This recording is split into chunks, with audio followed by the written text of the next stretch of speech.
Radio weekend, staff. Good morning, everyone. Welcome to our council meeting of September 26th. Before we get into the official agenda, we have a special certificate presentation. So at this time, I'll turn it over to Councilmember Kaneshiro. Thank you. We have Chloe Inoue here. Chloe, you can sit up there for now. I'll read the certificate, and then if the council members have any questions, we'll ask you questions, or if you want to say anything about the meet, or what was the best part about your meet, and then we'll finish with that. So, the Kauai County Council hereby recognizes and congratulates Chloe Inoue for earning the title of state champion in the 50-meter breaststroke in the girls 11 to 12-year-old age division during the Hawaii Age Group Course Championship at the Veteran Aquatic Memorial Center in Waipahu, Oahu. Chloe's time of 36.45 seconds earned her the state title, and her performance helped Swim Kauai Aquatics, a contingent of 14 swimmers, finish the 4-day meet in 12th place. Chloe practices 6 days a week and rarely misses the chance to be in the water.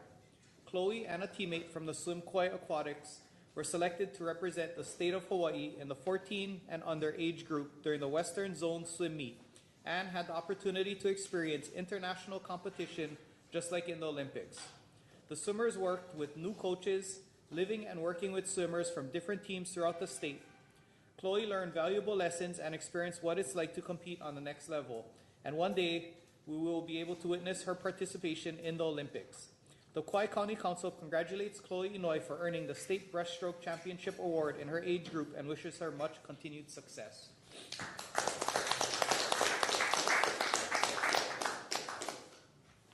So, do we have any questions for Chloe? Or actually, Chloe, you have anything to say about your meet, or what was the best part about your meet, or even when you went off to where'd you go? When you were living with other swimmers, or what was the highlights of your trip? I learned many things from that trip, like meeting new people and experiencing like new places, pretty much. Any questions from the council members? Councilmember Kaukami? Congratulations, Chloe. That's a huge accomplishment, and I'm proud of you. So you won the breaststroke, but do you have a favorite type of stroke besides breast? Freestyle? I like the IMs and freestyle. What's the most difficult stroke?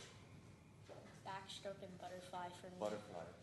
Yeah, I tried to butterfly stroke. I can't do it. I love surfing, but I'm a horrible swimmer. But congratulations. Thank you. Council Chair Repozo. Congratulations, Chloe, and representing us so well. What's your plans, your future plans, I know you look pretty young yet. How old are you right now? 12. Any plans you think swimming is going to be a part of your future, or is that going to be your ticket to college, or you plan on continuing swimming throughout high school and into college? Pretty much. Olympics one day? Maybe. Well, keep up the dream, and for me, breaststroke is hard. It's very hard. So keep up the good work and keep making us proud. Thank you very much. Councilmember Yukimura. Congratulations, Chloe. Thank you. Great achievement. Must take a lot of training. How many hours and what kind of training do you do? At least 2 hours each day, and then we train certain days, like Tuesdays and Thursdays we do fitness working, and then Wednesdays is stretching, and we just prepare our bodies for the water. Yes. 2 hours a day is a really big commitment with all the other things you must have to do too. But that's what it takes, huh? Well, you've really shown us, and we're so proud. Congratulations. Councilmember Chop. Congratulations, Chloe. So you said you do about 2 hours a day. It's like every 6 days a week, right? Mm-hmm. And then how long have you been doing it? About 6 years. It's about 6 years. Wow.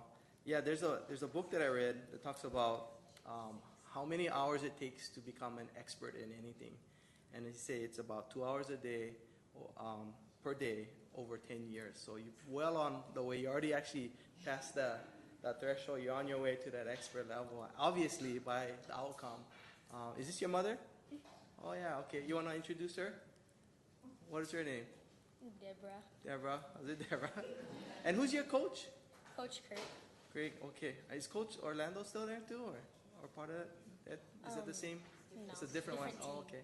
All right, I was gonna say, I remember his coaching as well. So, hey, congratulations, man. Best of luck in the future and everything you do. If you can apply everything that you're learning in the swimming, I'm sure you'll go very far in life in everything you do. So, congratulations. Take care. Thank you. Councilmember Brew. Congratulations, keep up the hard work, and it's a lot of 6 days a week, 2 hours a day. Can't concentrate that long, but good job, keep it up, keep up the good work. Thank you. Councilmember Kagao. Yeah, congratulations, Chloe. Coming from Kauai, being a state champion is amazing. Because in the state of Hawaii, Kauai is a small fish compared to Honolulu and the other islands, even Maui and the Big Island. And for I think Honolulu, they have so much competition, even competition within their swim clubs, that it pushes them. And for you, I think I think it's even more difficult and tremendous that you've done it, because a lot of your competition is yourself. It's within yourself.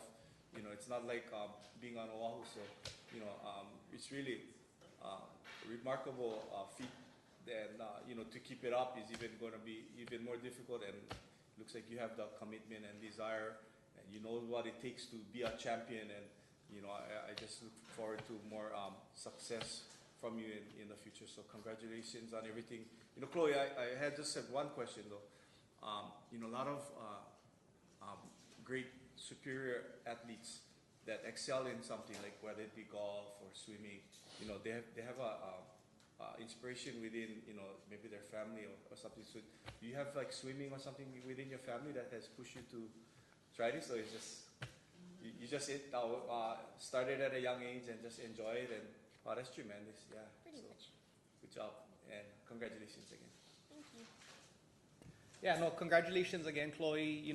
I think we always get these certificates, and it makes us proud to know that Kauai is represented well in the entire state. And we just wish you all the best of luck. I think, swimming has actually been pretty popular, I think, with the U.S. Doing really well in the Olympics. And, hopefully, yeah, we will be able to see you there one day, and we get to cheer you on from home. And good luck, and, just stay the course and keep up that practicing. I know 2 days a week, 2 hours a day, 6 days a week. That's a lot of swimming. But good luck and congratulations again. Anything else from the members? Okay, if not, we'll have you come up here and we'll take a picture.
With that, we'll call a meeting to order. Roll call, please.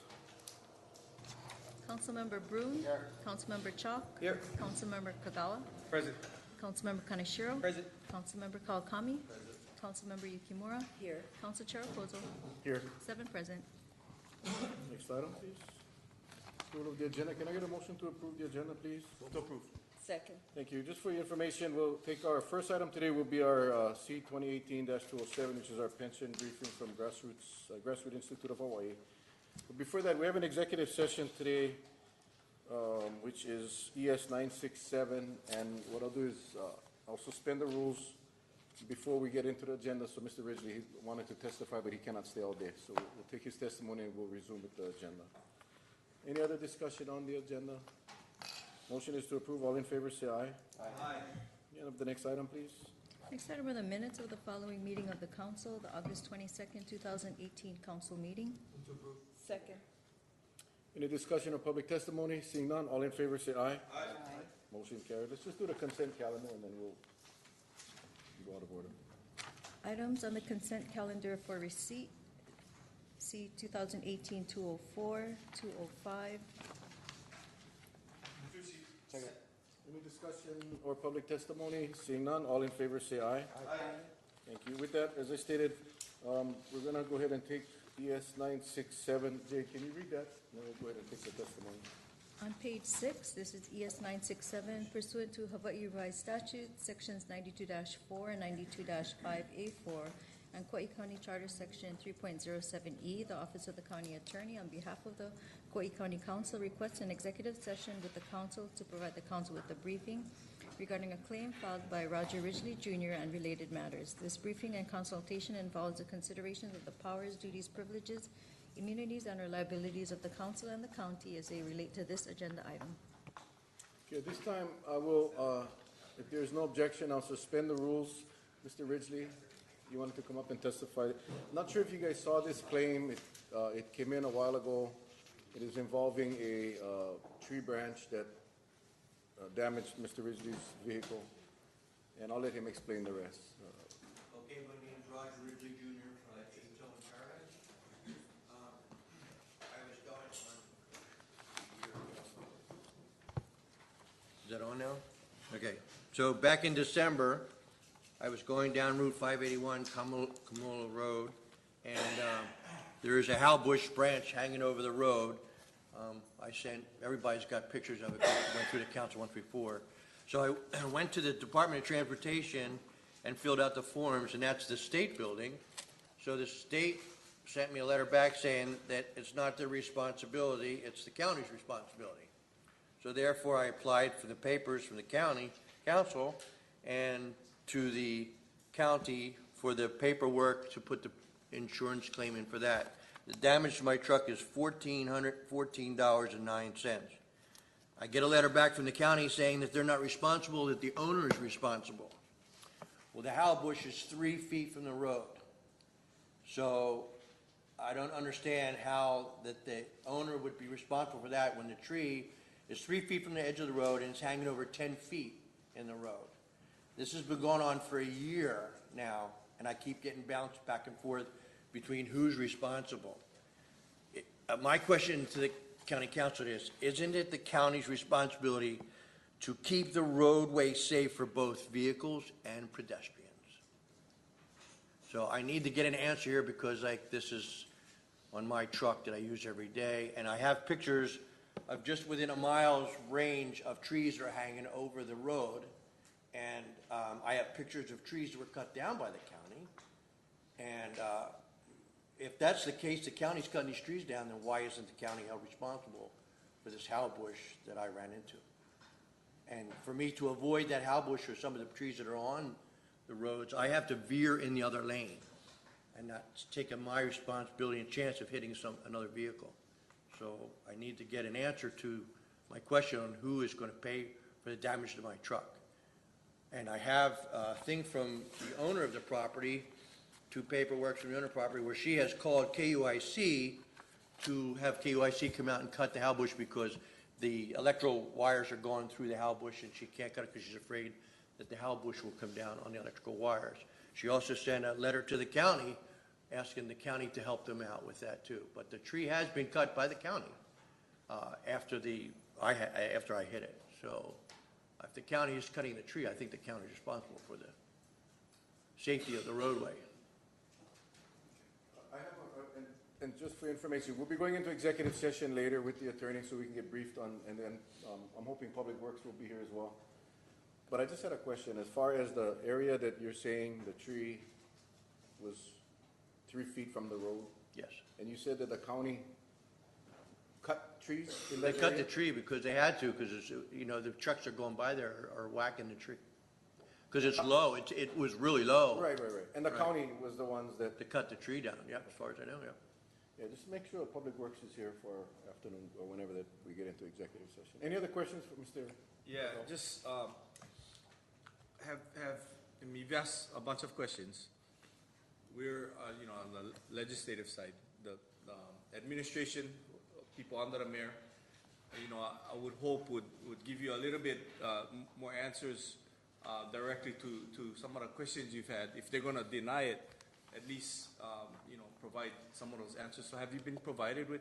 Well, they tell me that it's not the county's responsibility, it's the owner's responsibility. Okay. But I was on the impression that 15 feet from the road edge is, you can't do anything on it because it's an easement for the county. This is 3 feet from the edge of the road. And So, have they provided an answer to that question? no, just, I've been getting runarounds back and forth. They just keep telling me I have to go after the owner.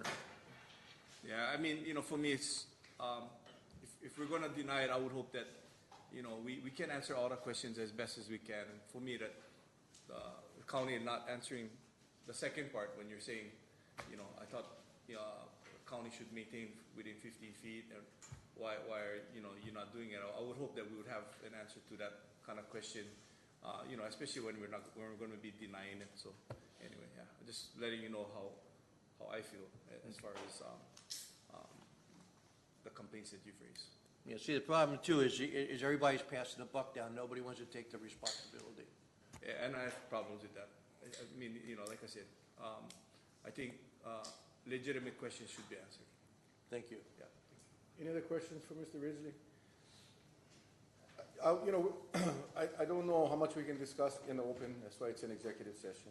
And, we can definitely find out what we can, and like Ross said, I think you should be given an explanation. We have submitted a bill over, I believe it's in, I don't know, Monica, if you want to come up, but I sent over a bill that would allow us to go cut those trees and bill the landowner. I'm not sure where we had on that, Monica. I think we sent it over to your office for review. It's being reviewed currently. Still For the being record, reviewed, okay. yeah. So that's one outcome, but my concern really, and again, I don't want to get into too much of the detail because it is a claim out here, but it's quite clear that if we're cutting the trees, then I would assume that we should be at least partly liable, but that's just my opinion. Yeah, for the record, Monica Trask, County Attorney. So to be clear, we'll provide you, it's a pending claim. Okay, so So- it hasn't been denied? No, and I'm not quite sure what letters Mr. Ridgely's talking about. He's talking about letters, probably Public Works or something like that? Yeah, it's sent it from the county here. Let me see. I got it here. State. Anyway, point being is that the claim is still pending review of County Attorney's Office.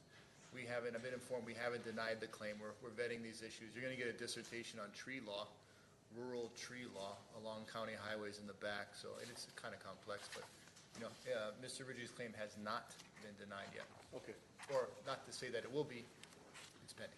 okay. All right, that's actually, We're still looking on the attorney's. that's the guy you're gonna be working with right there. Okay, because the other two guys were out there, I met them out there to show them where the ambush was, and they said, well, you have to go after the owner, we're not gonna pay for it, so. Somebody, We're trying to remedy that, like I said, with a bill or a law that would require, or we would be able to go in, cut the tree, send the owner the bill, which is how it should be. So, anyway. Any other questions for Mr. Ridgely? Seeing none, thank you very much. thank you for your time. No. Have a good day. Any other public testimony on this matter? If not, I'll call the meeting back to order, Mr. Cabell. Yeah, I just wanted, to make a comment and, that, I think, very difficult for the county attorneys. Sometimes we have, we have legitimate claims, and we have a lot of frivolous claims.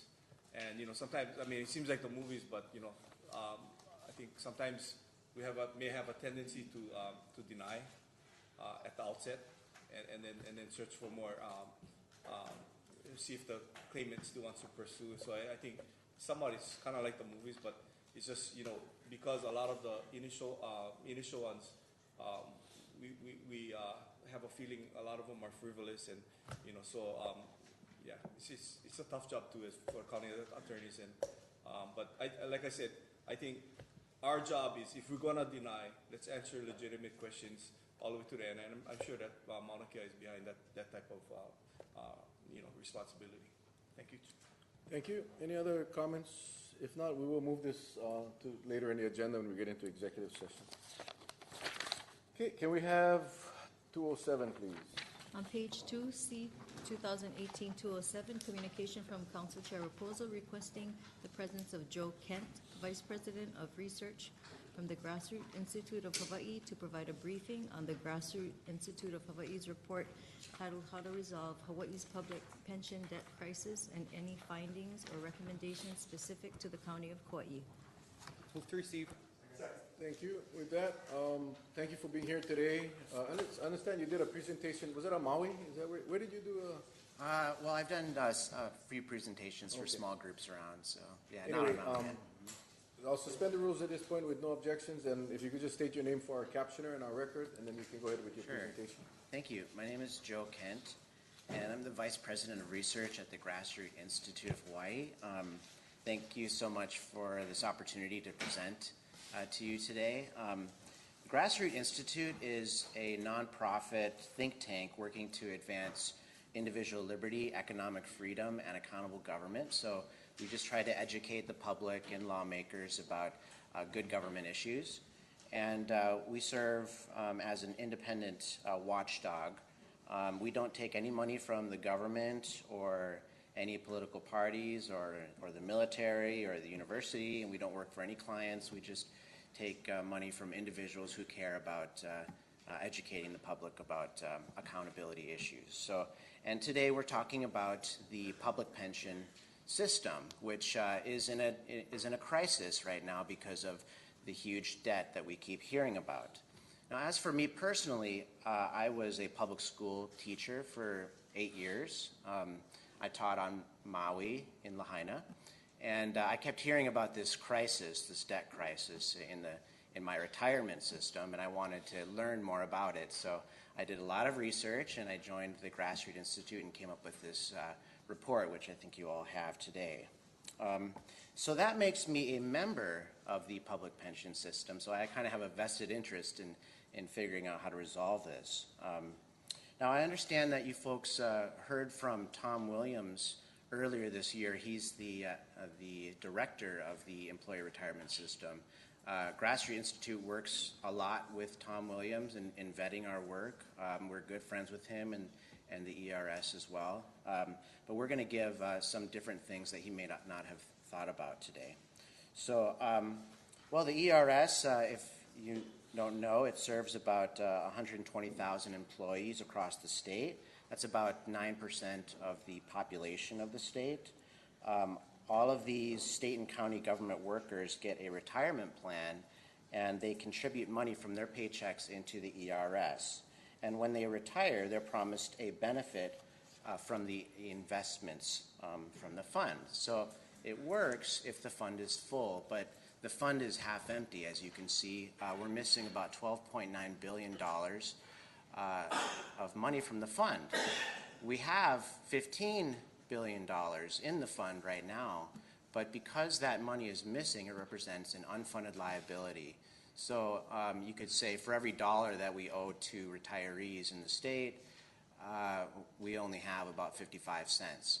So that's severely underfunded. If we were fully funded, if we had all $28 billion that we are promising to our state and county employees, then we could just take the investment earnings off the top of the fund every year and just use that to pay for the retirements. But But because we have this unfunded liability, the taxpayers have to keep bailing the fund out every year. And as you know, the counties have to pay higher and higher required contributions. You pour it into the fund every year, and that's going up because the unfunded liability is going up. So this is a big problem. And that puts Hawaii at about 45th in the nation when it comes to pension plans. You can see we're down there with Colorado, Connecticut, Illinois, Kentucky, New Jersey. We're in the bottom quartile of funded pension plans. So the situation is very serious. And you might ask, okay, so does the employee retirement system care about this? Are they worried? Do they stay up at night trying to figure out how to solve this? And it turns out they do. They're very concerned about this. And in fact, they've implemented a number of reforms. Now, you can see here, you might wonder, why did the crisis get so bad? This is the unfunded liability over time. You can see in 2001 there was barely any unfunded liability at all. The reason that the unfunded liability happened partly is because lawmakers at the legislature would skim off the top of the fund's investment earnings every year. They had this practice for about 30 years. Whenever the fund had more than calculated investment earnings, they would skim off the top of that and use it for other things and not make contributions to the fund. Now, that worked during the boom, but during the dot-com crash, that set off the unfunded liability, which today has grown to enormous levels. Again, $12.9 billion. And also, the Hawaii uses a defined benefit plan calculation, which says that it promises you a benefit based on how many years you've worked and what your salary is and so on, with no regard to how much money is actually in the system. This creates a system where there's more money going out than coming in, and that adds to the debt as well. So the ERS was worried about this problem, and you can see here in 2016 the projection for the unfunded liability was going to go up to $30 billion. So this was a huge crisis, but luckily the ERS solved the problem in 2017, and you can see here now the unfunded liability is solved, seemingly. It looks like in the year 2043 you have that to look forward to. The unfunded liability will be completely paid off according to the ERS. So now how did they do that? Well, the way they did that is they required higher and higher taxpayer contributions from the counties and the state and from public employees. This could be said to be basically passing the crisis to the counties, because now it's the county's responsibility to pay for these higher contributions that are required. This is money that could be paid to homelessness issues or housing or environmental issues and so on, and it's being diverted to pay off this debt. Okay, so, but nonetheless, the crisis is solved. And if you ask anyone at the employee retirement system, they will say that there is no crisis. The crisis is solved, as we can see. But that is only if we assume a 7% investment return rate. If the investment return is less, if it's 6% or 5%, then the unfunded liability grows. And here's a projection with a 5% investment return. And you can see it grows to almost $30 billion. And if there's a big crash, let's say there's let's say the market tanks 20%, negative 20% crash followed by 5% returns every year afterwards, then we grow to $40 billion by the year 2047. So although it seems like the crisis is solved, we're at a big risk if investments are less than expected. And if you look at the history of the employee retirement system returns from the beginning of the fund in 1926, the returns were about 7%. But lately, returns on the market have been getting less and less. And so if you look at returns from about the year 2000, the average is about 5%. So it's getting harder and harder to make easier, higher investment returns. You used to be able to make a 7% return with just nothing but bonds back in the 90s, but now you have to diversify your portfolio, and that invites more risk. So this is a problem, and again, the way that the ERS and the legislature have chosen to solve this is to require more tax contributions. So you can see the County of Kauai last year paid about $15 million to pay off the debt, but those contributions are rising as a percentage of pay to, you can see in 2021 you're going to be having to pay at least $23 million. This is actually an underestimate. It doesn't even account the salary increases that will likely be every year, about 3 or 4%. So this is a big cost, and again, this is money that could be used for other things. So if you can see here too, the County of Kauai, did I say Maui before? I'm sorry, I meant to say Kauai. The County of Kauai shares a bigger load for this pension debt as a percentage of its operating budget. You can see the County of Kauai has about a 7.6% of its budget dedicated to these payments, at least this year.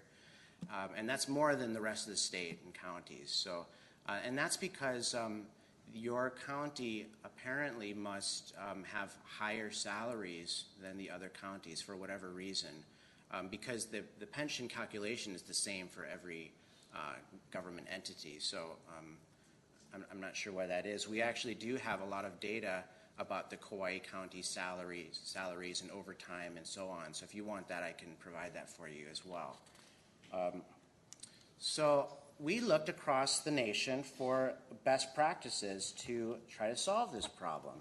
And one best practice that we found in looking at all 50 states is that pension reform should apply to all employees. Right now, if you have a conversation about pension reform, the conversation in Hawaii at least gets shut down. And it gets shut down by people who rightly say that our state constitution owes pension benefits, and we cannot cut any pension benefits. And here in the Constitution it says that accrued benefits from the employee retirement system shall not be diminished or impaired. So that means if you try to do pension reform, let's say you alter benefits or you adjust the plan or mechanism in some way, it can only happen for new hires. And that's why every time they suggest some kind of pension reform, they only do it for new hires. So in 2012, they significantly adjusted the pension formula, but only for new hires. So it's going to be years and years down the road until we see those results of those reforms. And I wanted to check on this, though, because if we're not allowed to change or alter or reform the system for current workers, that's a big problem. So I went down to the state legislature, to the state archives, and I looked up the Hawaii constitutional debates of 1950, and it turns out that there was a big question about this in 1950, and they actually clarified this point. You can see here that they issued a statement at the time that said that the legislature could reduce benefits for new entrants into the system or for persons already in the system insofar as their future services were concerned. So for example, let's say I was a fireman for the county and I worked for 30 years and there was some pension reform that was suggested. You couldn't touch my 30 years that I worked for the county. That's mandated by the Constitution. That's protected. But you could, according to this, you could actually change all future years of service moving forward. And that's a big deal because many county workers will spike their pensions towards the end of their retirement. So there may be many workers who have yet to spike their pensions, and if there was some kind of freeze on pension spiking that were implemented today, that could mitigate against future unfunded liability risk. So this is a best practice, and it's something that could be done in Hawaii. I don't know if people are aware of this provision here. Now, I'd mentioned pension spiking. This is a real example. Here's a police officer in Hawaii who made $68,000 a year, and he spiked his pension to over $133,000 with overtime and other pay. And the way the pension calculation works is you multiply it by how many years you worked and a multiplier, and this police officer actually got a $99,000 a year pension. So this is how to spike your pension. You just get a lot of overtime. Now, there's nothing wrong with overtime, actually. Overtime could be a necessary and useful tool in many cases. The problem is that overtime is included in the pension calculation, and as long as you include it, then that creates this long-term problem and the long-term debt. I've talked to policemen and firemen who are uncomfortable with getting the overtime calculated into their pension. They have this moral quandary about it because they're adding to the debt. At the same time, they're getting this benefit. So if we just removed it from the calculation, you could just give overtime as needed. So this, in Kauai, you can see I've put here the top Kauai overtime earners. Kauai actually has, let's see here, the police officers in Kauai make higher salaries on average than police officers in all other counties in the Aloha State. You can see that the overtime here is significant. All of these police officers or fire officers have gotten overtime pay over $30,000 a year, and with other pay combined, that can significantly, you can almost double your pay for the year. If you do that for 3 or 5 years in a row, then that can calculate into your pension. Now, there's really no way to know whether or not this overtime was justified. So that's up to you as the council to figure out. From where I'm standing, there's no way to know what's justified and what isn't. So, but I can provide more of these numbers for you if desired. So, here is statewide. You can see the numbers. Kauai County contributes some to the pension spiking costs, but you can see the rest of the state also does it too. So we all need to work together to try to solve this problem. Okay, so when we looked across the nation at all 50 state plans, we found that another best practice is to have different types of retirement plans, to offer different types. In Hawaii, we only have one type of retirement plan. It's called the defined benefit plan, which I've talked about before. Basically, it says it promises you a benefit, money going out, without talking about the money going in. And so now you have more money going out than is coming in, and that creates this debt. But interestingly, there are actually 2 states that have defined benefit plans that work, I found. They are South Dakota and Wisconsin. They both have defined benefit plans that actually work. They've somehow tooled it and figured out mechanisms to make it work. In Hawaii, we could do that too. I'm happy to talk about those mechanisms if you want, but you can find them in the report as well. So another type of plan is the defined contribution plans. That says, first we're going to say, how much money do you have in the system? And then we're going to say, based on that, what can we afford to offer you as a pension benefit? And so that matches the money going in with the money going out, and so it solves all of the unfunded liability problems. And the other plans are kind of hybrids of all of these. It's you take a defined benefit plan, you take a defined contribution plan, you put them together, and you can call it a hybrid plan or a cash balance plan or a choice-based plan. They're all different types of the same ice cream, I guess. So that's basically, I can go through more of these details if you have more questions, But basically, I just wanted to run through that there are solutions that exist. Many of the solutions would have to be done at the state legislature. I know that the counties, though, offer recommendations for different legislation, but there are a few things that the county of Kauai can look into. Number one, the Kauai County should provide overtime as needed, but clamp down on any overtime abuse that's occurring. And again, from my position, I'm unable to say what's abuse and what isn't, but perhaps you folks could suss that out. Another thing to consider is that on Kauai, the union negotiations, you only get one person in Kauai who sits at that negotiation table, and that's the mayor. No one from the county, I believe, can sit at that table. And I know the other counties, or the county council? Nobody from the council. I meant, yeah, no one from the council can sit at that negotiation table. So maybe that's something that needs to be changed so you have a say in what you have to pay. And finally, public-private partnerships are a way that many governments across the nation and counties across the nation have used to pare down on expensive costs. So, and we have a report about that as well. So I'm happy to take any questions that you have, and thank you.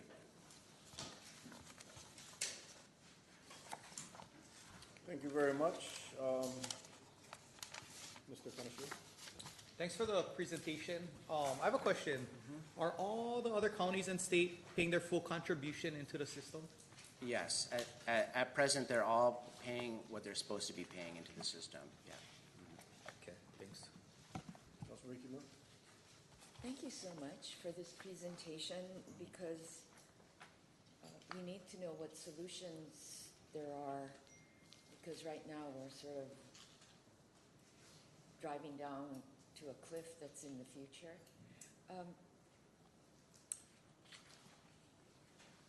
Were you, so all of your slide 7, where you said that theoretically the state solved the problem, well, they reduced the time to get to full funding from 60 years to 30 years. That's right, that's right. But the assumption is a 7% gain or investment return, and that, as you pointed out, is unrealistic, that the actual performance has been 3.5. Yeah, the actual performance has been, if you look from the year 2000, the actual performance has been about 5% every year. If you look from the beginning of the plan, it's been about 7%. So investments seem to be going down. It's hard to use history as an indicator of future investment predictions, but it does put us at risk, though, if we assume that 7% and we get less than that. So a more conservative, possibly more realistic, hard to say, but prediction or assumption would be the better way to plan. There have been many institutions. I know the Reason Foundation nationally has suggested that lowering the assumed rate of return, as you say, would be prudent. If you lower it and you're wrong, then that's okay. But if it's too high and you're wrong, then that's a problem. So. However, if you lower it to be more conservative, that means higher payments. If the only solution is higher annual payments, as you pointed out, then we're taking away from present needs, such as housing and traffic management and education and those at the state level. Absolutely, and so that's the contradiction, is that even though you're trying to be good and have lower assumptions, you would have to pay higher tax contributions in the short term rather than the long term. But that's exactly right. But that is because for 30 years, if we go to the cause of the problem, for 30 years we took the surplus returns, and instead of keeping them for the bad years, we used them so we could get reelected. That's right, I and mean, that was, basically. and that problem was solved in 2006, but you're right. That It was solved only in 2006? No, from 2006 on, so they're no longer allowed to skim anymore. So what were the years that the skimming occurred? It happened for, I'm not sure off the top of my head, but it happened for approximately 32 years, I'm told, by the ERS, until 2006. Okay. And that's why you're saying that we need to look at other solutions besides just a lower projected rate of return or lower assumed rate of return and higher payments, which take away from present needs. Yeah, the hard part is all the unfunded liability, there's no way to chip away at the unfunded liabilities that we have presently. The only thing that we can do is to mitigate against future unfunded liabilities, which is a very realistic scenario, especially on Kauai. You folks had a hurricane disaster recently, and I'm sure that the overtime, which was rightly deserved, but the fact that the overtime is calculated into the pension, I would predict that it will hike the unfunded liability statewide. The Big Island had a volcano boom as well, and that boomed overtime, if you will, as well for that island too. So, and that causes more and more unfunded liabilities every year. So right now we're in a situation where we don't pay off our credit card every month. Right. Is that analogous? Yeah, we are paying off the credit card so far every year. Only since a certain... And those credit card payments are getting bigger and bigger as we go, so. Okay, all right. I'll let others ask questions. Thank you for the presentation, I appreciate it. I think on slide 11, I just wanted to confirm, you spoke about the percentage of operating budget. Ours is the highest at 7.6. And you believe, I just want to clarify, you believe that is due to the overtime? Yeah, I do. I believe it's because of the overtime. Correct me if I'm wrong, but I believe the police and fire are statewide unions, so they all get paid on the same rate. So it's not the salaries; it would have to be the overtime or other pay that's the difference. That's the only variable. I guess couldn't it be that just our operating costs are lower? We're not spending as much as other counties on, say, roads or I don't know, other general fund items. So then our salaries are a lot higher. If they're doing a lot more spending in their county, then their percentage. That's a good point. You could have a different makeup of employees who have higher salaries here as a base level.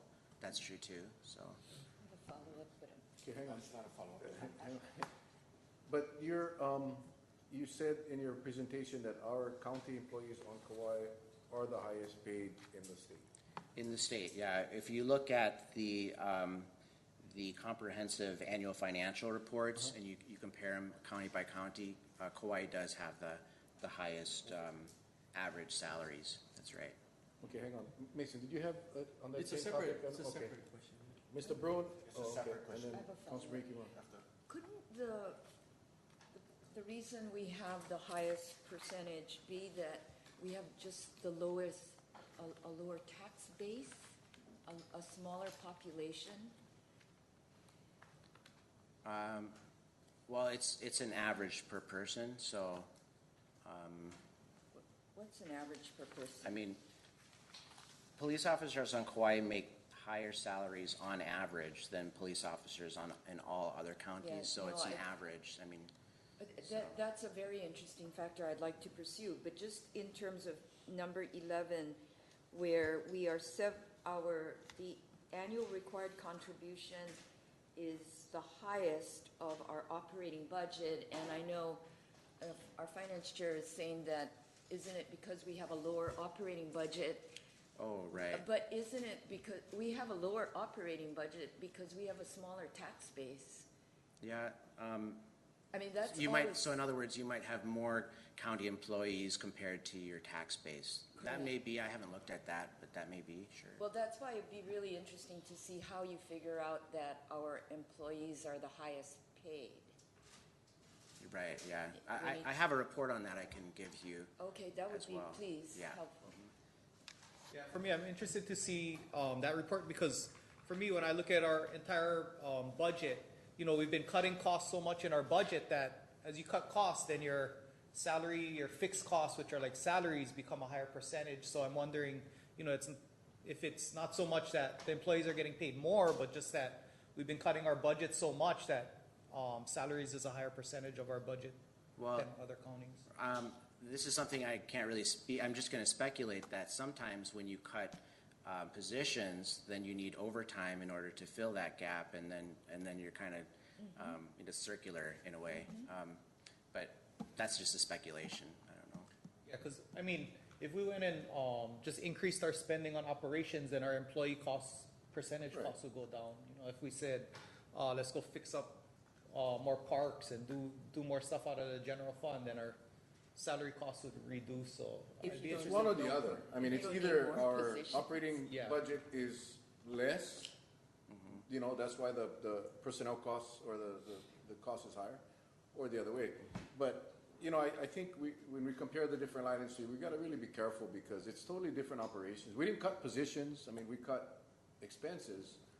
Also, you know, look at the size of Kauai Police, and let's use Kauai Police as an example, versus Honolulu or Maui.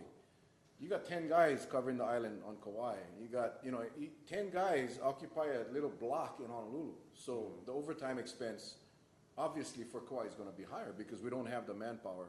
Right. So it's real difficult to compare. But I'm more interested in what Errol is getting at is, what is the true cause? Is it really the fact that our operating budget is lower than in comparison to the other, you know, per capita obviously? Right. Yeah, I could see police salaries being higher here because I think we're like 18 positions low for police. So obviously that needs to be made up with overtime costs. So per employee, they're gonna have overtime costs because they're covering all these open positions.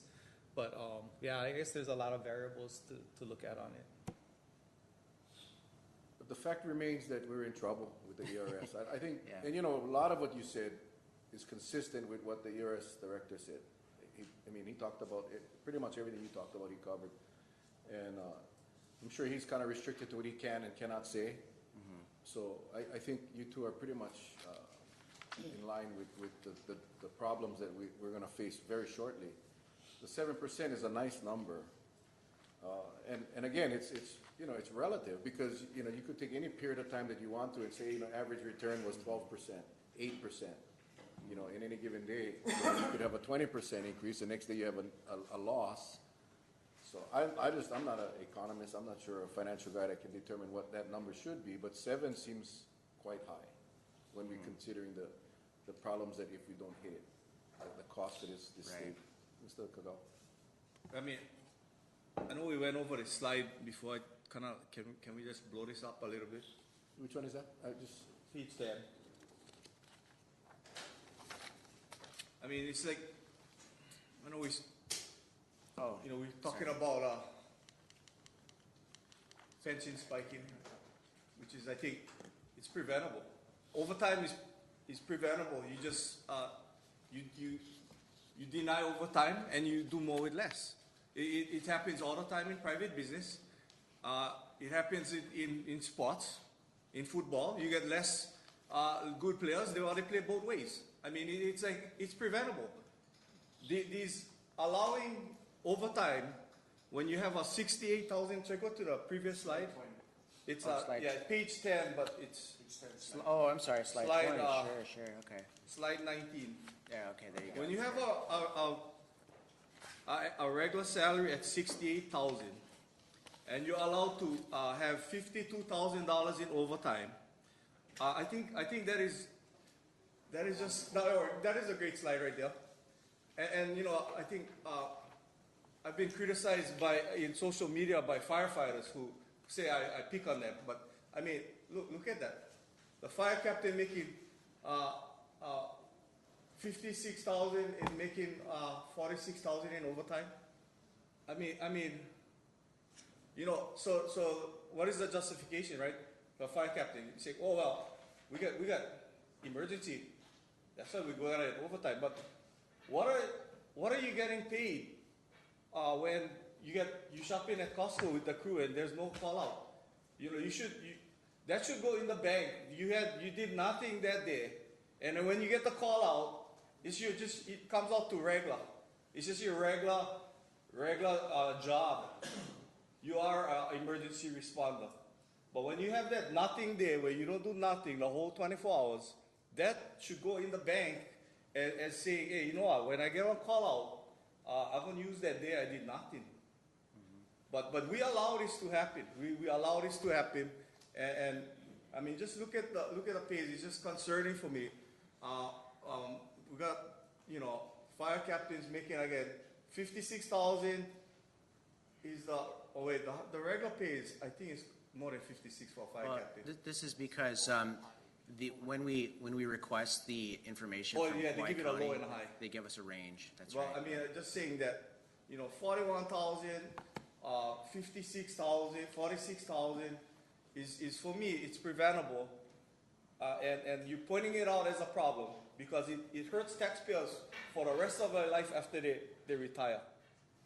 And I think we just need a really aggressive part in management to say, hey, 52,000 a year overtime is obnoxious.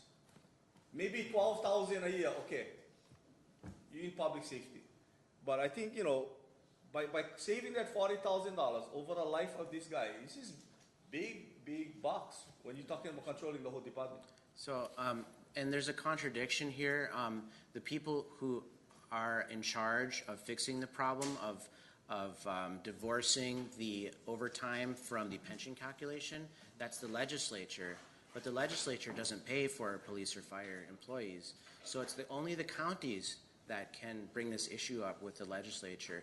Overtime by itself isn't a problem. The only problem is that that's married to the pension calculation, and that creates a long-term problem. Well, I mean, and you were a teacher, right? Did teachers be allowed to collect overtime? No. Public school teachers do not get overtime. When we have IEPs or what have you, we work a lot of overtime. We get zero. Not a branch of government worker, they collect for every single minute that they can, they collect overtime. It's just, to me, it can be controlled. The powers maybe do not want to control it. And the people are paying these obnoxious high threes because we just say, you know what, counties, just pay. And I'm tired of it. I've proposed the most aggressive cuts in the history of this council here, and I kind of get support, and I hope in the future I will, because we got to control this for the future, not for me. I'm done already pretty soon. I'm going to retire myself pretty soon. But this is for the kids. We gotta do more, and you've pointed it out, and I thank you for coming here, because this is serious stuff. We're going to go bankrupt. You know, you brought up the fact that the legislature really controls this and the collective bargaining discussions, negotiations. You know, the counties, I believe it was last session, put in a legislative, in our package, we wanted to have a seat at the table, a council representative, even without a vote. We just wanted to get in the door so we could understand what's being discussed, and of course, the legislature said no. You know, this is a very, I don't know what you want to call it, a closed group, the negotiation group. And we don't have that opportunity. And it comes up every year when we do budgets or when we do collective bargaining negotiations, not negotiations, but when we got to adopt the packages. All of the county employee unions get the highest pay increases. The divisions or the departments that the state got to pay gets the teeniest. So HGA, small. UPW, small. Police and fire, big. And, you know, I'm not complaining. I'm just saying that the state is very free with the money. All I'm suggesting is that have them pay the state employee unions the same percentage of increase. I think it will be a different story. Yeah. Councilman Yukimura. Could we have that chart back up again, please? So what we're saying is that if we take the average between, take the fire captain that Councilmember Kagawa chose, so between 56 and 109, so what's the middle of that? About 70? Sure, 70, 80, sure. 80,000. So say they have an annual salary of 80,000 with overtime pay and other pay, because there's premium pay and there, I mean, that's the other way to, they increase their salaries, all these different pieces. There's 68,000, so it's 80,000 plus 68,000 is their annual compensation For that year. for that year. And so that's, what, 150,000 essentially, annual compensation. And that is calculated in the pension, used to calculate in the pension. Except for the few new people who came on board since, when was it? Since 2012. 2012.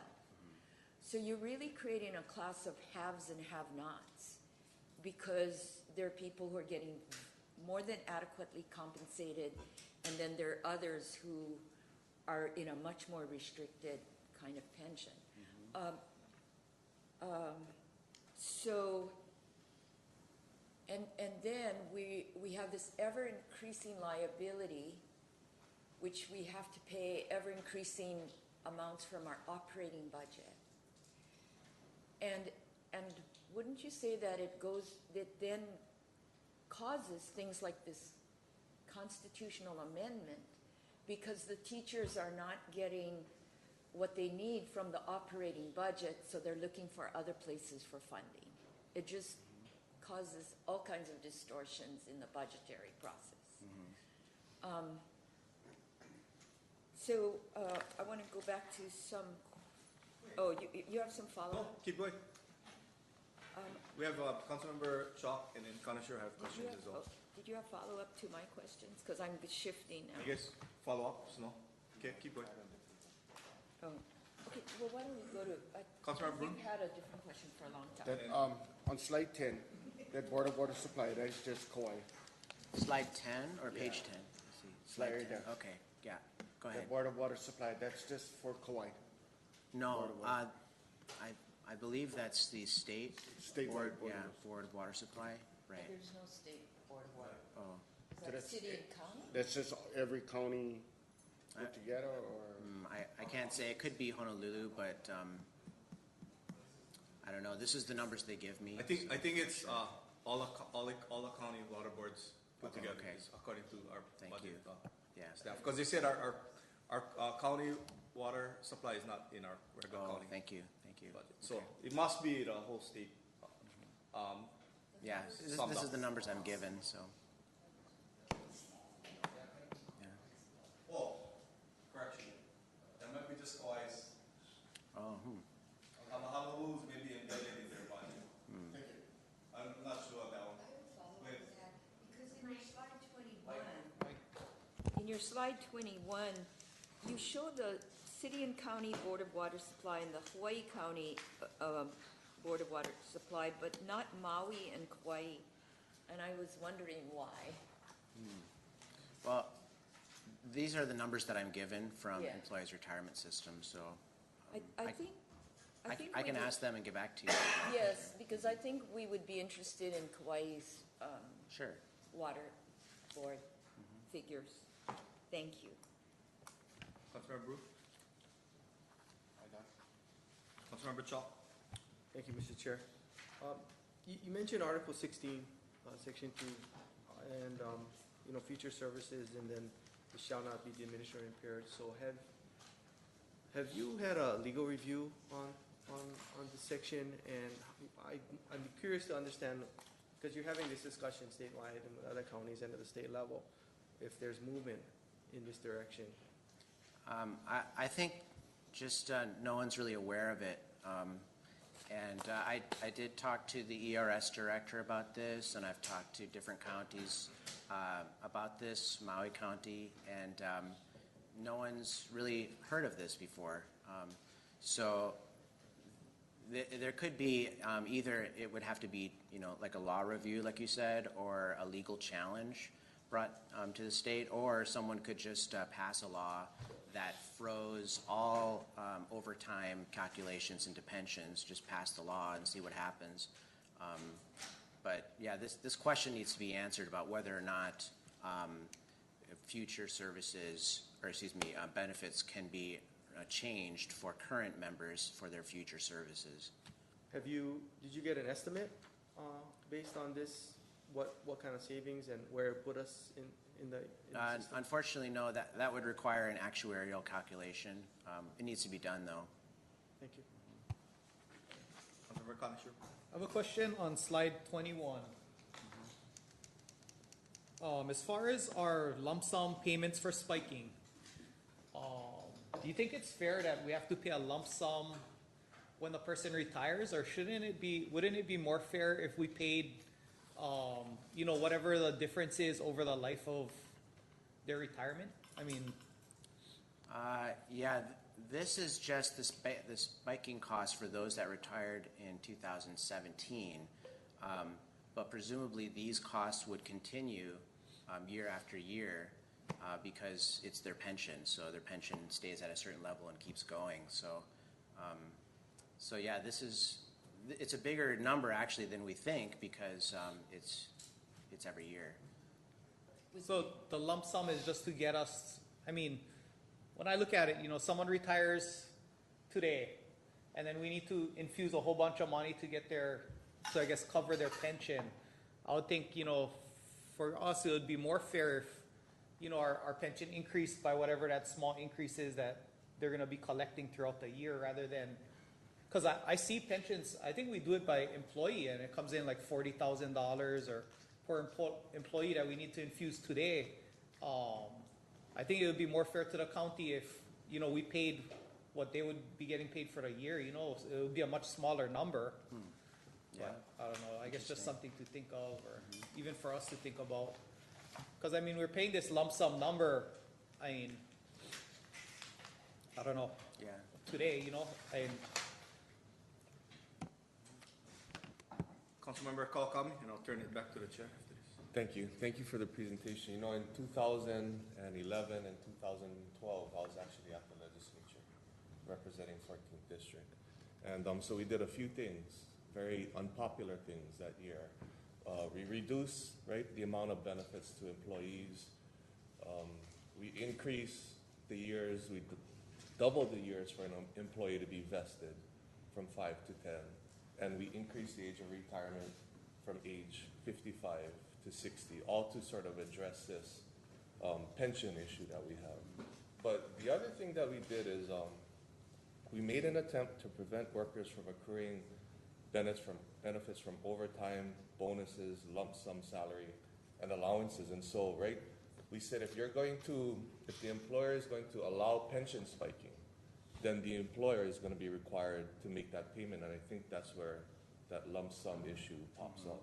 And that was put in to create some sort of fiscal discipline that, hey, if county is going to allow pension spiking, here's the immediate ramifications, and we're seeing it, that $40,000 lump sum payment.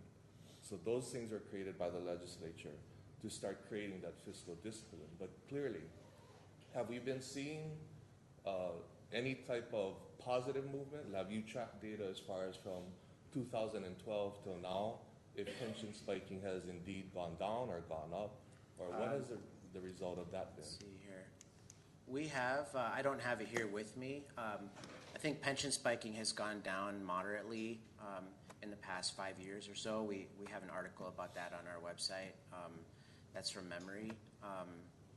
But what you were saying about the reforms in 2011 and 2012, those were definitely reforms that needed to happen. I'm glad that you helped with that. But the reforms, I think, also need to be talked about for current workers for future services as well. And the reforms, unfortunately, create a less desirable plan as well. If let's say you work for the state, you're a new hire, you work for the state for 9 years, you decide to leave for another employment, you would not be able to take your pension with you because you wouldn't be vested. All of the contributions made by the state on your behalf would be foregone by you as an employee, and because of the 10-year vesting requirement. And the lower benefits mean that younger people are paying for the unfunded liabilities of the older folks, but the younger folks are getting a lesser benefit. So unfortunately, it's the young who are paying for the old in this system. And that's a hard thing to do because the discussion did come up on whether we do pension reform retroactively for past workers, and it became a conversation that these were promises made to some of the workers that took a lower salary for better benefits, better health care, and now that we're on fixed incomes, how dare we go back and adjust their lifestyle and pull the rug right out from their feet when we made these type of, I guess it's a defined benefit plan is basically a promise that you're making to employees, which leads me to my next question. So you talk in your report, you cover defined benefit, which all states have, and we have a defined benefit plan. And then you talk about a defined contribution plan. Is that more like a 401k? Yeah, exactly. Where the more that I put in, and whether I say I want to go and invest aggressively and take the risk and get the higher return or the higher loss, or I'm going to play very conservative and just over the course of the years, I'm controlling my own destiny. That's a typical 401k program. That's where right. you don't have any unfunded liabilities because the more that I put in, right, it's like a savings account. And the risk that I choose to take is going to define, my own destiny. Are there any states that have defined contribution plans more like a 401k? Yeah, there are actually 2 states that have, I think Alaska and, let's see, what's the other one here? There are actually 2 states that have done that, and they just say that the 401k plan or the defined contribution plan is the main plan now. So, but again, it only applies to all new workers. It doesn't apply to old workers. So I can look up that other state for you if you want here.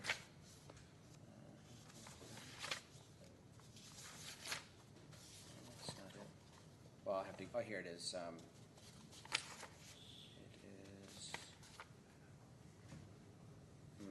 I apologize. I'll have to get that for you. So.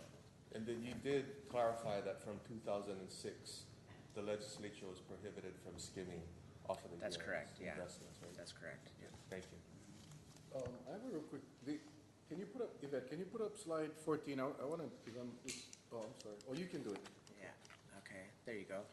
I'm just curious, this language, because it's the first time, I'll be honest, I didn't know about this language.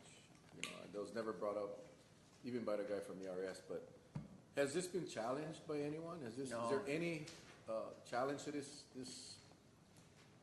statement? No, we brought it up with Maui County and the ERS. I don't think they had seen this before. It needs to be challenged in order to figure out a solution here. There's a few ways to challenge it, but one way is to just pass a law and see what happens. Well, I think the right way to challenge it is you just, this anti-spiking law, do Right. it going forward. I mean, Yeah. that's, I think that would be the easiest way to challenge, and then let it be, because it's pretty clear here that as long as you don't touch what has been earned, anti-spiking to me is very detrimental. I mean, the spiking is very detrimental to the ERS process and our liabilities. So, I mean, I don't think the legislature would do this.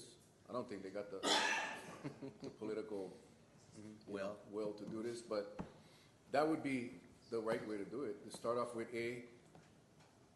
their existing anti-spiking bill, just amend it to impact employees going forward. That's right. Yeah. I don't see it as a problem. I mean, I think that would be the way to go. That would be a good start Yeah. to test the language. Councilman Kimura? Oh, I'm sorry. That's fine. Councilman Kauai. No, and that can be done because in essence, that's what we did in 2011 and 2012 is basically saying all employees hired after this, I think June 30th or whatever, 2012, right? All those broad sweeping changes are going to apply. So the anti-pension spiking absolutely can move forward to new employees, but I don't think it's going to apply to anybody that's existingly hired. Yeah, and that is what I'm suggesting, that would be a challenge, because right now, I mean, you gotta wait a whole generation to see the real benefit. You know, Yeah. I mean, you gotta wait, in some cases, 30 years.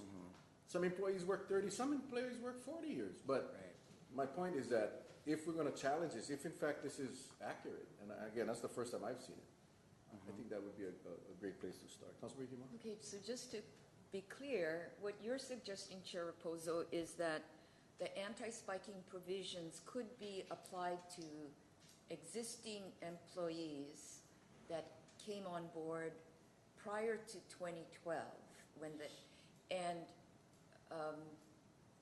and I think I heard Councilmember Kawakami saying that the legislature declined to do that, saying that you couldn't do that legally, but actually your interpretation and your historical research shows that it might apply to future earnings of, right? No, I didn't hear him say that it was illegal. Okay. And I didn't hear myself say that either. Okay, I but, just wanna make sure that his. okay, but in terms, okay, so in terms of a forward action, I just want to be clear that what is being talked about as a potential solution is that,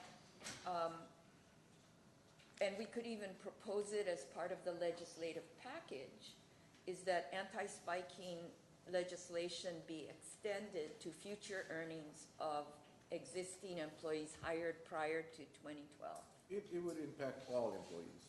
But I do want to give Mr. Kawakami an opportunity Sure. because I did Me not hear too. him say that. Yeah, that's not what I said. I said it would apply moving forward, but just the way the pension spiking happens, I think you spike your pension in your last, 3 or 5 years, right? That's how pension spiking. So in essence, you know, if employers are actually being cognizant of pension spiking, you address the issue by good management and good leadership. But there's a clarification there.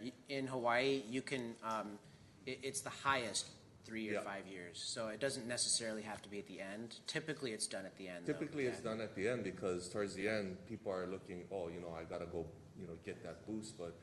And that's why I think the legislature, and in fact, you know, the legislative intent was to say, okay, you're gonna have to be responsible to foot this bill. You know, if County of Kauai is going to allow this type of overtime to happen unnecessarily, you're responsible at the end of the day. That's why I want to see the data later on between 2012 up till now to see if there's a downward trend. Sure. Because we're getting that shock and awe type of, you know, you see it when we're doing budget, right? You get shocked by seeing, holy mackerel, this is a big lump sum that we're gonna have to pay out. And I think that's what the counties are seeing, is that shock and awe factor of like, look, now we're responsible for this cost. Go ahead, Councilor. But isn't it, I guess the question is whether management of overtime under the present structure can actually solve the problem, or whether we need the application to pre-2012 employees in order to really make an impact. Yeah, What- I think you need to fix the mechanism that overtime is included into pension calculations. If that were fixed, then you could just give overtime as needed. Sometimes you need overtime. This year on Kauai, we had a hurricane. I'm sure Yes. you needed overtime. So I wouldn't want that. But right now, since those two are married, since you do calculate it into the pensions, then the only way to manage it is to try to, limit overtime, which may not be best for the county either. At the very least, though, you can try to suss out overtime abuse, which is also, I'm told, is a problem. Yes. There are ways to abuse it, I'm told, so. Well, that's what I mean by managing overtime. You would stop the abuse. Right. But if it only applies to employees prior to 2012, then it will take a long time, as the chair explained, for that to actually have an impact. That's right. Okay. And you know, the fact of the matter is that the numbers look high. A lot of the numbers may not reflect abuse. It reflects collective bargaining. That is entitlements that this state has agreed to. And that is the issue, you know. So, I mean, I don't want to paint this ugly, dark cloud over our public safety people, because they're getting what they're entitled to. The question is, are we doing our best job at the collective bargaining table that's in the best interest of the taxpayer? That's all. Mr. Kagawa. Yeah, I just find it troubling that back when I was on the staff here, sitting in one of these chairs, I recall that the high-ranking police officers and firefighters were treated almost like management, so they didn't collect, if any, overtime at all per year. They took that high management job with the higher salary and gave up the overtime to the subordinates. So, between 1995 and now, when I'm here instead of there, something happened where, they didn't give up. They didn't give up their overtime right now. They can get both high salary plus overtime. So, and then it's troubling that the fact show on this slide that you have, that a lot of the police and fire that I see on this list appears as though are those that are nearing overtime, like battalion chiefs, right? They're probably the longest serving firefighters. You see a number of battalion chiefs on this. You see fire captains, a lot of them. They're probably nearing overtime. So obviously, it's a choice by management to give overtime to those that are nearing their retirement. And my question is, Joel, you did a wonderful job alerting us. We've seen these numbers before, because myself and Council Chair Repozo, we smelled the rat, and we did our own. We had staff pull numbers during budget to justify some of the cuts that I had proposed, using these same type of figures in my arguments to propose cuts. My proposal was to cut the overtime to nearly zero, because I thought on the legislative end, that's how we solve this problem, is you just cut their whole budget for overtime. Then that way, if they have the flood or have the hurricane, they gotta come and ask. There is a process to fix. You know what I mean? They can use monies from elsewhere in the meantime while they come up here and ask for the month and a half time to get the bill through its readings to get the overtime. So there is a process. So my proposal was just, you just cut it, because you see this happening. The evidence is happening. You have it in front of you. My question basically is, Grassroots Hawaii, Institute of Hawaii, you guys obviously have pointed out the problem on slide 19 and 20. You guys have pointed out a glaring problem that appears to be able to be solved by the county having the political will to give the police and firefighters some options. The mainland has dealt with it. San Jose, there's other counties that have gone with volunteer firefighters. The Big Island has some volunteer firefighters to say, hey, unless you guys fix this problem right here, we're going to go volunteer in some areas. And we know, there might be some give and take with public safety, but financially, we cannot sustain doing this. And so is Grassroots Hawaii coming out with some kind of deeper marketing ad or what have you to say to the leaders, hey, these are some steps that you guys can take now that we suggest? Is Grassroots Hawaii going to take that kind of, because you guys look like you guys wonderful in providing the numbers, but I want to see the knockout punch now to say, hey, you guys, this is happening, this is a problem, and these are some of our suggestions. Okay, well, Grassroot Institute is just a nonprofit, nonpartisan, non-political. We don't really lobby that much, so we just provide information, and then it's up to you folks to come up with solutions. I'm just suggesting that sometimes overtime is a necessary and good thing. Sometimes it's a bad thing. And as long as the legislature keeps the pension calculation included with overtime, then you either have to throw out the baby with the bathwater or you have to live with it. So it's a tough thing for you folks to handle. Yeah. Thank you. I have a question in controlling our own destiny. Is there, I asked the ERS guys when they were here also, is there a way for us to split out our ERS costs from the rest of the state? From what I know, we're all in one bucket. And I don't mind being in one bucket as long as we can say, this is a Kauai County employee, this is how much he's paid into the system, and this is how much his retirement is. But for me, I'm kind of afraid when we just look at this whole big number and say, all of you guys owe this much money, and boom, here's the bill for everybody. Like, for me, I would much rather see it kind of like an OPEB. I don't mind being all in the same fund, being managed as one, but I would love to see our county separated. If we have money at the end of the year that lapses and we want to pay down our obligation, I'd love for us to pay it down, but I don't want to just dump money in the bucket and then it just disappears and then we don't get any benefit out of it. I mean, is there any traction to us being able to split out our county's obligation? There is actually, that is something that that Maui County was considering, which is to create a separate fund that they could make advanced taxpayer contributions on their amount of the debt. Let's say that you had a surplus and you wanted to put that towards some future payments towards your share of the debt. They haven't passed that yet at Maui County, but certainly Kauai County could do the same.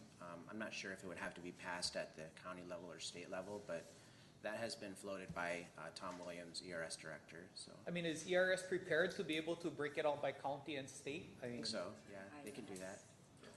Yeah, I think when Mr. Williams was here, I think he said it couldn't be done. Oh, That's what I remember, and that's why I think we had that discussion, like, that is so unfair. Oh, okay. That if we Maybe I'm If misunderstanding. we wanted to pay down our debt, it wouldn't be credited to Kauai.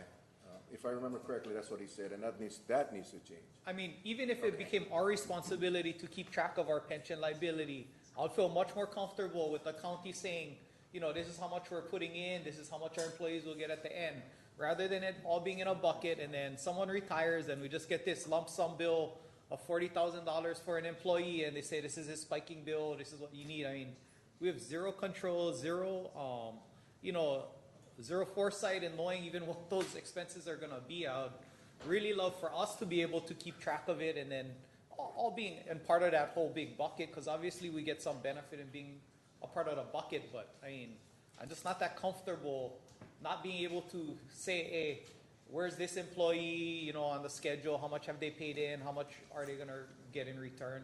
Yeah, I think when it comes to the county's annual required contribution, what I believe is that there is a way that you could make advanced contributions to that, but as far as other systems, I might not be understanding exactly, but yeah. Bottom line is anything is possible if the legislature allows it to happen, and I think that is where that's where the fight has to be taken. I mean, it's crazy to think you can just dump your money in and somebody else is getting credit and getting the benefit. It's almost like a Ponzi, that's not fair. Yeah, I mean, if we dumped $10 million or $20 million into the bucket now, I don't think ERS would come back and say, okay, here's your future contribution requirements now and recalculate it just for the county of Kauai. I don't think they have the ability to do that. That's why I would love to see us all separated. So if we do dump money in, then we can see the benefit of how much more funded we are compared to everyone else or what. But I think it's all treated as one bucket. No matter what we do, we're in the same boat with everyone else. And for me, I guess it's scary. I mean, and you look at like the spiking costs. I mean, it's like buying a house. Do you want to pay $40,000 for the entire house up front, or do we want to pay the mortgage payments and monthly mortgage payments? And for me, again, with that spiking, it's like we're not paying that employee $40,000 today or within the next year. So why are we having to, pay this huge bill up front when, we can smooth it out, through the life of his pension or whatever? I mean, I don't know, just some things to kind of give us a little more flexibility on this thing. I mean, but imagine your mortgage company, and let's say the mortgage company has 100 mortgages out of that company, and you want to pay extra to your principal, but it goes to everybody's principal. That's what's happening. It's not fair. It's just wrong. Councilman Ricky Moore? Well, I've been raising this question for several years now, asking what the legal protections might be. And I think if we want to go off on our own, we have to do a separate fund, but that means the administration of the fund and all of that too. So it is pretty complicated. I wanted to ask a question. One of the solutions, that is suggested in your report is to raise the retirement age. And related to this, isn't it true that public safety, fire, and police have earlier retirement? I can't remember off the top of my head, but I do believe that in 2012, the legislature did raise the retirement age for new workers. But certainly raising the retirement age would be, at least on paper, a solution. Well, I mean, but that's about future, that's where that whole constitutional prohibition, I mean, could you do it now for existing employees? That's a good question. I don't know. Okay, you can. And so, I mean, all the reasons that the finance chair just mentioned about the problem with spiking could really be addressed probably in the cleanest way by disengaging the OT from pension. That's right. Calculation. Yeah. Then you don't have to worry about throwing the OT baby out with the bathwater. Right. So that really is the cleanest. Disengage OT from pension. Then OT is managed as it, you know, I mean, it can be managed separately, but we don't have to worry about its impact on pension. That's right. Yep. Okay, thank you. Thank you, Mr. Chair. Yeah, I don't think the budget chair was implying that we should, you know, manage our own ERS fund. ERS is the right entity to manage it. I think we're trying to find out is with technology, and it should be able to happen, that they take a look at our current roster of employees, what their salaries are, and what we're responsible as far as contribution. There shouldn't be a reason in this day and age why they wouldn't be able to separate that data. And I think that's the question that needs to be had at the legislature. If ERS is saying they can't do it because based on their current staffing levels or with their software that they're using, they don't have the capacity to do it, then that's one thing. Then let's invest in modernizing ERS so that they can do it. Because, you know, we should be able to pay more when we can to, you know, to sort of leverage, you know, future going down the road, how much we're gonna have to contribute. And if we can do it, you know, why wouldn't we want to, right? And I think it can happen, but the question is it because of ERS's current capacity? Are we the only state, or how do we fit in with the rest of the states? Are most states just on one retirement system that manages all the counties, or is it kind of haphazardly here and there? And then I guess the next question is, you know, that hybrid plan, when you say that it's in name only, explain something about that hybrid plan being in name only. Okay.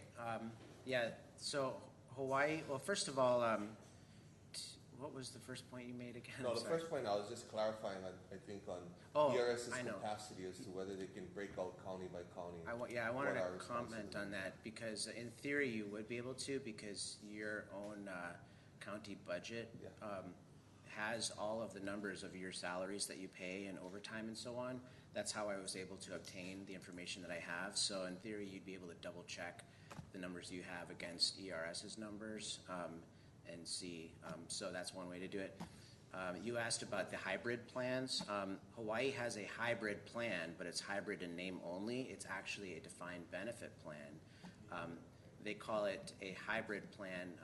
I'm not exactly sure why they do, but it might have been a nice sales word or something. But anyways, that's the plan that new employees are put into as of 2012.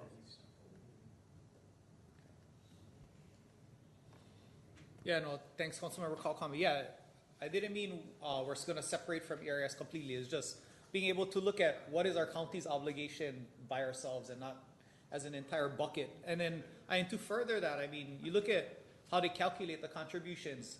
Our employees are included with teachers and employees that we don't even have. And, you know, so if teachers are living longer and they're going to redo the calculation, then, you know, the counties are paying a higher contribution for employees that we don't even have. You know, they're going to say teachers, UPW, HGA, we're all included.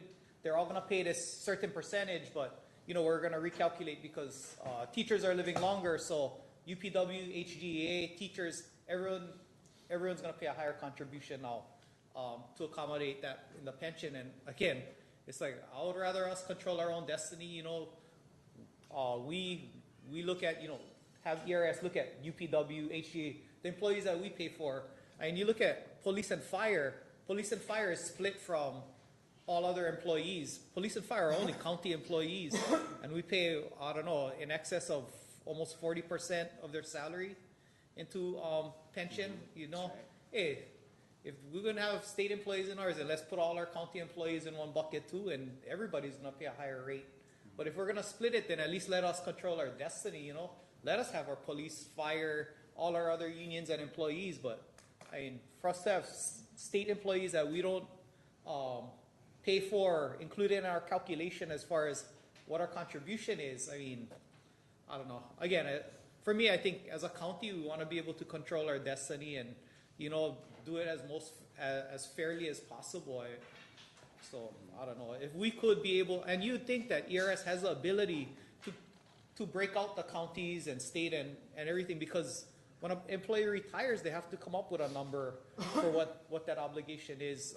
I mean, for me, I would just love to have them split us out. So if we do want to control our destiny, if we do have excess money at the end of the year and we want to pay down the obligation, then we're able to do that. Just a comment, I've found the ERS to be very transparent, actually. Sometimes it takes a few emails or calls and things, but usually we get the information we want. So if there's information you're looking for, they may have said they couldn't, but they may be able to. So, Mr. Williams was very transparent, I thought, when he was here. I mean, I thought, you know, I think I may even made a comment. He better make sure he still has a job when he gets back to Oahu, because he was very open. But you know, we split out real property tax bills over thousands of properties. You know, cannot tell me, they cannot say they cannot make it happen where each county would be treated independently with today's technology. It just cannot. I mean, I don't buy that, and I think it's in the state's benefit or their advantage to do it the way they're doing, and that's why they don't change, and that's unfortunate. That's where you can work. So I was not implying that you were implying that it would, I mean, we have to create our own fund, but I think the answer I got from Mr. Williams was that it's so structurally entangled that it's very hard to pull things apart. If the crash comes, how do you allocate that liability, et cetera? But I guess my other question is, are the teachers in the same ERS system? They are. Mm-hmm. But they have some kind of different, I guess by collective bargaining, maybe it's a different retirement plan. they have, I think they're in the same plan as everyone else. I was a teacher in Hawaii. I was in the hybrid plan, just like a lot of workers. Judges have a different plan. Police and fire have a different plan, but teachers are in the same plan with everyone else. Okay, they're in the same retirement system. The same system and a different plan, yeah. Mm-hmm. Okay, thank you. I think the thing is teachers live longer. Oh yeah, that's right. I'm married to one, so I hope she lives forever if you're listening. Yeah. What about elected officials? Because I'm looking at my numbers, and my wife has been a teacher for 15 years, 3 months. I've been an elected official for 9 years, 7 months. How can I have more in my retirement than she does? Is it because we're contributing more as elected officials, or what's the deal? I don't know if you had another, like a state job or a county job, but that would account for maybe perhaps double dipping. If you are employed in 2 different government agencies, then you can double dip. So maybe that accounts for it, but that's just speculation. No, that doesn't account for it. Okay. I'm not double dipping. Okay, sorry.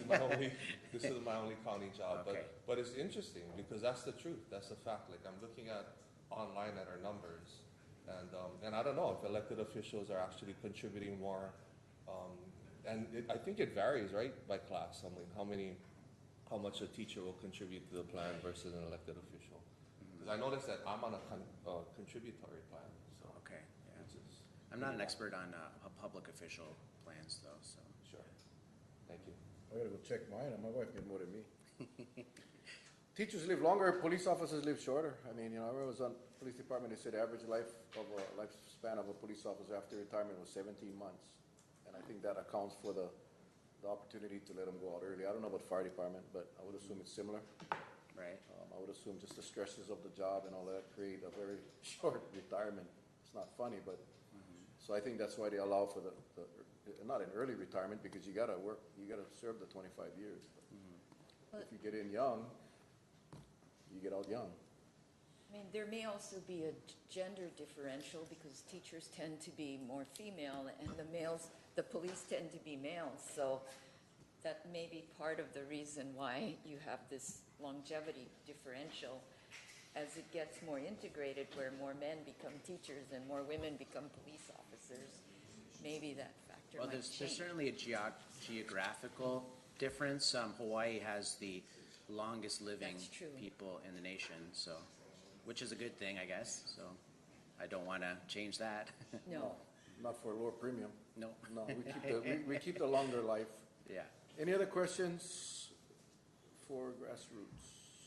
If not, thank you very much. Hang around. Do you have another question? No, thank you. I want to take some public testimony. So hang around. You may be brought up again, but I Sure. appreciate you being here, sir. Thank you. Very Thank you. informative. Appreciate it. Thanks. I think you opened up a lot of people's eyes here on Kauai today. Anyone in the audience wishing to testify? Seeing none, I'll call a meeting back to order.